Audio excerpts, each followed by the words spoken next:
Hi all, I've been hard at work today trying to get some things done on the roll-in saw. I don't want to show everything because it's becoming the roll-in saw show already, and that's not my intent. But I did get the holes plugged from the original mounting location of the fixture lock. So those are cast iron plugs with nickel weld TIG welded onto them. So they're not perfect, they don't need to be. I'm not too worried about it. I just didn't want trash to collect in them, and if I needed to put a new hole, right next to it, I want there to be material there rather than having, figure 8 hole. So one thing I haven't really talked about yet, I don't think, is supporting these push plates a little bit better. So if you look at the setup on like an Ellis bandsaw, what they do is they put a bar and connect it, or I think they weld them all. But the rod is welded here, and then the stabilizer bar, whatever you want to call it, mounts down here. And I'd like to do the same thing. Part of my inspiration is from the thread on Practical Machinist about the style of setup. And what he came up with was he has the smaller fixture locks, so he put them on a base, and then there's a channel under each one of his fixture locks, and has a piece of flat bar that goes into his push plate. And then he has screws attaching it to the bottom of this. So that's basically what we're gonna do today. Fortunately, because of the larger fixture locks, I've got more room, and I don't really want them to be any higher than they already are. So what we're gonna do instead is just machine out the center section here for our flat bar. And I've already taken the time to machine each side of the fixture locks so that we can get them running true. And I just indicated off of the rod to get them pretty close. So the sides are parallel and very close to being in line with the travel of that rod. So let's go over to the milling machine, and I'll show you my plan for getting a cast part that only has two sides machined now. Get that into the mill so I can cut the bottom of it. This is kind of what we're starting with. So I've got these 2 angle plates. This one's not tightened down yet, and a couple of 1, 2, 3 blocks. So here's my original fixture lock. I figured I'd try this one first and see how it goes. So I'm putting my old rod in there to give it some more support on the 1, 2, 3 blocks, and then these angle blocks, or angle plates, will, they're ground obviously and pretty straight despite being kind of import budget ones, but allowing me to get this nice and true. And I've got just a knife edge above the top of this on either side, so that tells me I'm very close to it being flat and parallel. And then I've got a nice big, very bright Wilton made in USA number 406 forged steel. And this guy is going to give me some clamping force so that my angle plates are gripping nice and tight on this guy. And I feel, I could measure it, but I don't know how true this surface is anyway. But the amount sticking up above the angle plates is pretty consistent. So now I've got everything kind of in position.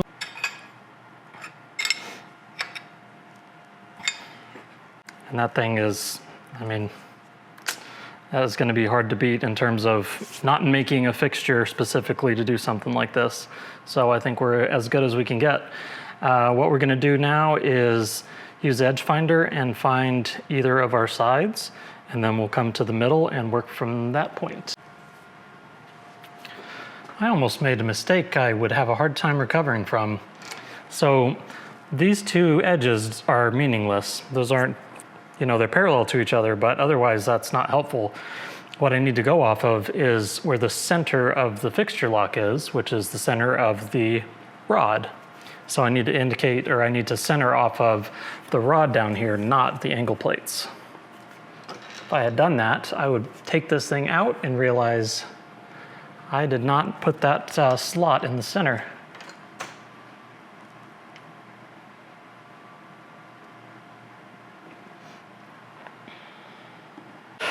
think we're all ready to go.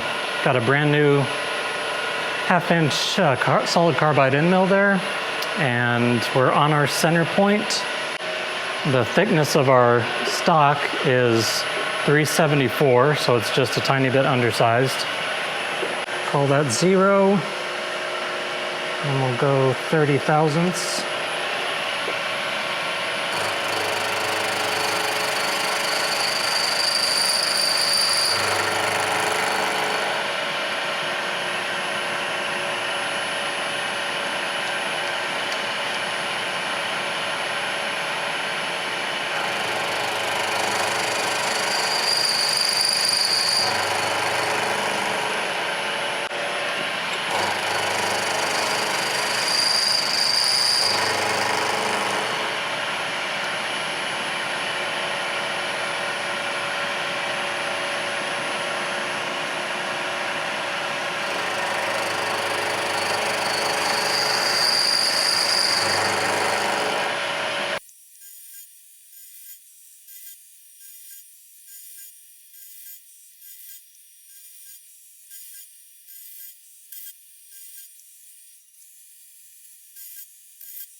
There's what we're left with.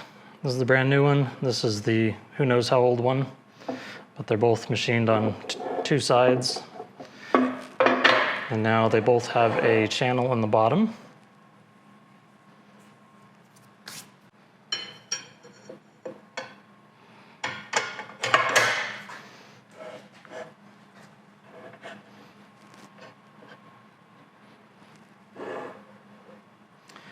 Give you kind of an idea of what it's supposed to look like. So that will be, I'll cut a notch out for the bar to fit underneath inside that thing. And then once our new bars arrive, we'll make a hole in the back of each of them. Now that we've got our fixture vices or fixture locks machined, I think we can kind of set things up and line up for placing our hole pattern on the table here. And I've got some ideas about it, and I'm not sure exactly how this is going to work.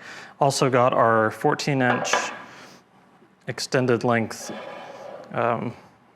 fixture lock rods. So those came in direct from Heinrich yesterday. And I was doing some preliminary setting up here, and unfortunately it's not going to line up with the little scale, the 0 marker that was put in the table originally. I'm sure that's just a product of my machining of that throat is not exact. We've got our pusher plates, or push plates, whatever you want to call them. They are 3/4 of an inch thick and about 4 inches wide and 4.5 inches tall. So in order to kind of represent where we want to be, using again my little fireball tool shop blocks, and these are 3/16 thick, which works out perfectly because the hole that we're gonna make in this guy for the rod is gonna be 9/16 deep. So 9/16 plus 3/16 equals 3/4. So that'll give us the correct kind of standoff position for our rods. And there's a couple of ways to kind of space things so that, you know, we end up in the right position. What I'm gonna do is probably gonna irritate some people, and it's just kind of what I thought of while standing here. So it's overly complicated probably for the job it needs to do. But I've gone through all this trouble. I do want these things running parallel to each other and perpendicular to the fence. So if I do that correctly, then they should be in line with the blade travel, very close to it anyway. So what we're gonna do is just use some gauge blocks and some squares, some objects that are square, to make sure the two rods stay in line as we go out from the fence. So I'm gonna use my big Taft Pierce metrology, oops, it's backwards, metrology square.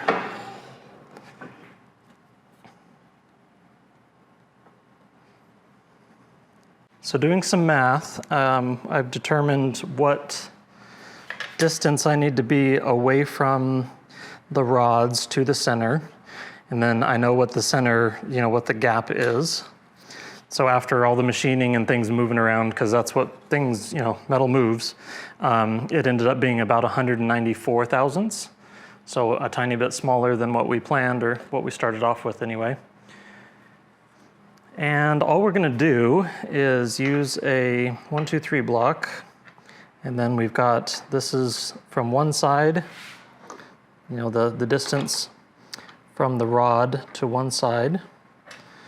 And this is the same amount, or the same measurement. It's just set up with different gauge blocks because I don't have 2 full sets. And then I've got my 194 here for the blade gap. So now I know if I'm up against the 194 blocks, that is in the center, and I'm equally spaced off of that. So now I can move my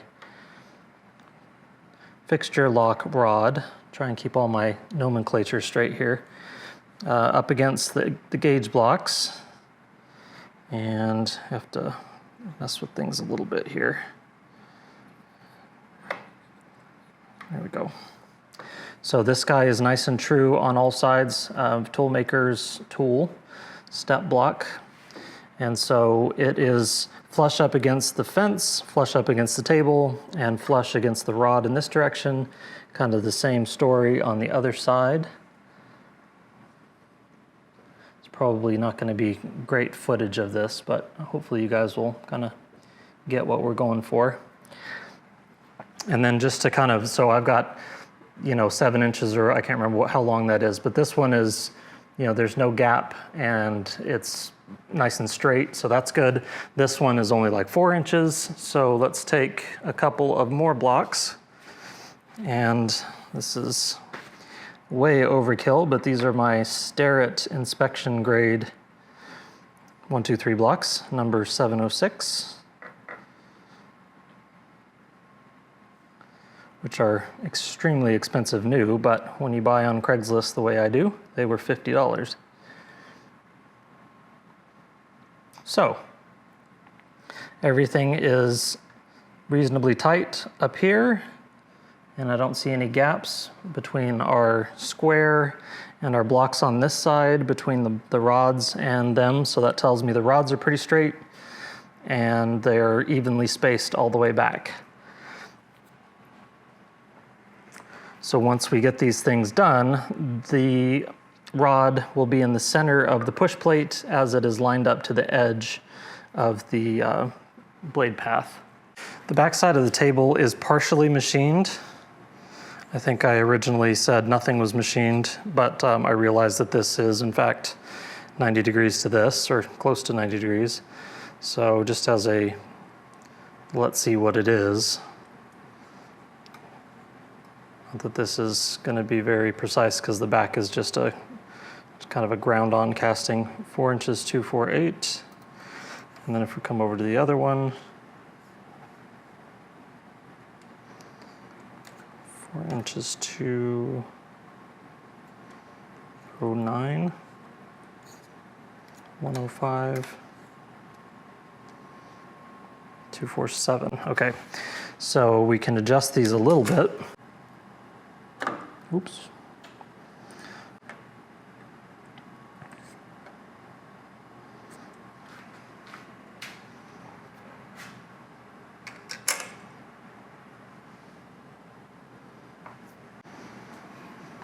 Try my best to not introduce any movement into any of these. Got our 13/32 transfer punch.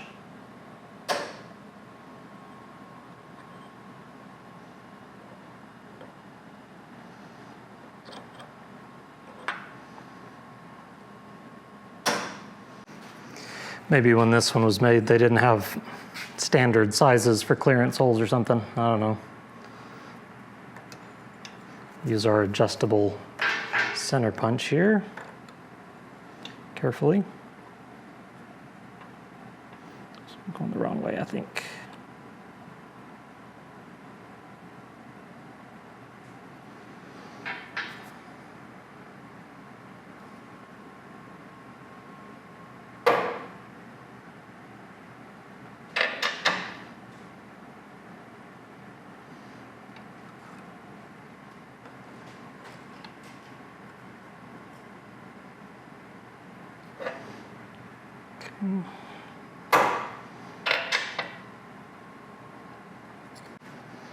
Okay, the proof will be in the pudding, as they say.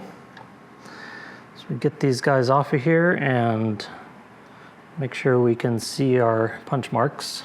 The table's got so many dings on it, it's hard to see exactly where we're working. So I'm just going to take a Sharpie and mark the corners. And then it will kind of highlight where our hole is.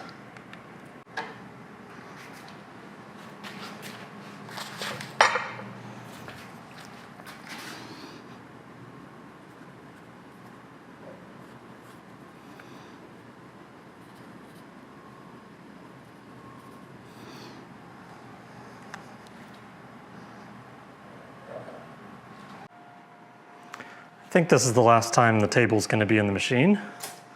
Hopefully, anyway.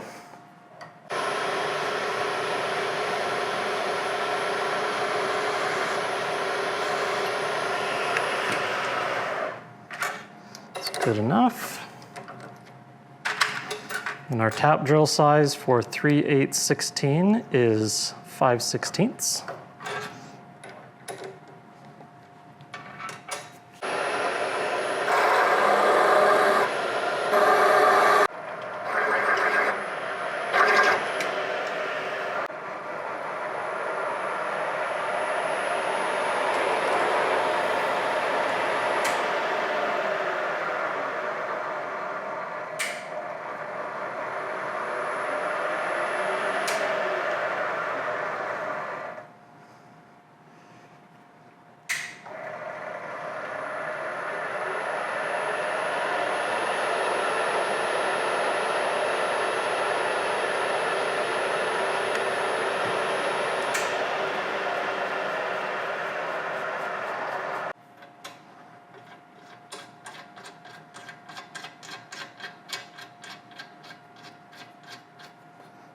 Plenty of thread in there.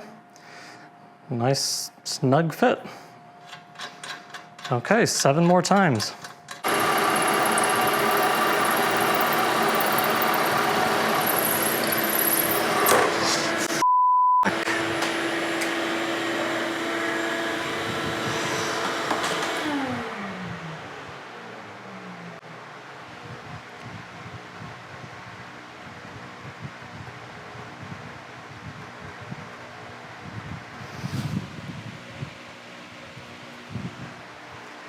Oh, really? That's what we're doing today? Oh boy. Thought this was going to be smooth sailing. Instead, we got a broken drill. Because underneath here, there we go, coming out the side of the rib. Ugh. Guess I wasn't being careful enough.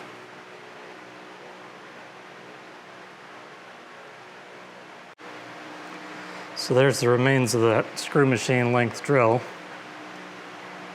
Got almost all the flutes. And then hit the table. And then underneath, there's our ultimate problem, is that the drill was not in material equally, so it put a bunch of pressure on one side and snap. Oh well. After a little bit of a break, just to kind of sit and not think, I think we will continue on, at least for a moment. Don't think that drill's going to be stuck in there too badly.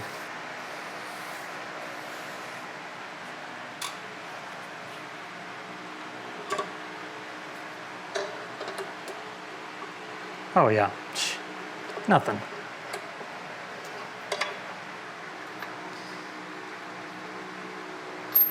Yeah, well,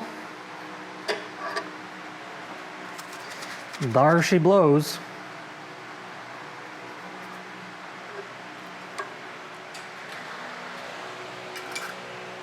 Since I was at the very bottom and almost all of the drill pinched in there, I think the size is probably just fine. Trying to think what other precautions we need to take, but I would imagine if we just get back to our position and chamfer that, probably be okay.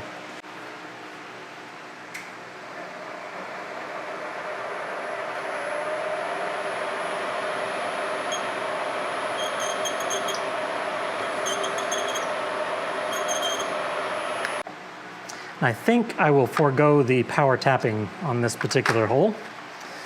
I'm guessing you guys will understand why.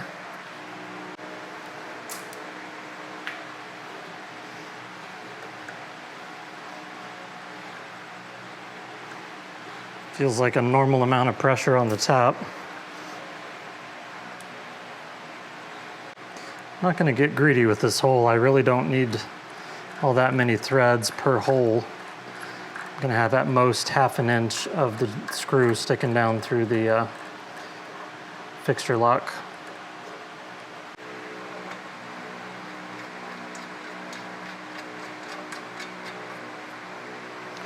All better, no big deal. Frustrating, but certainly nothing hurting the table here. Okay, here's our best look yet at what this is supposed to look like and is gonna look like. Recovered from our little boo-boo and everything else went okay. The other holes were non-eventful, fortunately. But we've got our 8 holes. I didn't have enough of those socket cap head screws, but I think otherwise everything else is looking pretty good. So I got the push plates on there lined up, and as you can see, those rods go right in the center of each when they're lined up. I think that's coming out pretty good. So once we drill into the push plates, we'll lose a little bit of this extra rod coming out of the back, and we'll basically have as much travel as we possibly can. It doesn't completely matter because the blade can't travel, beyond where that hole is for sure.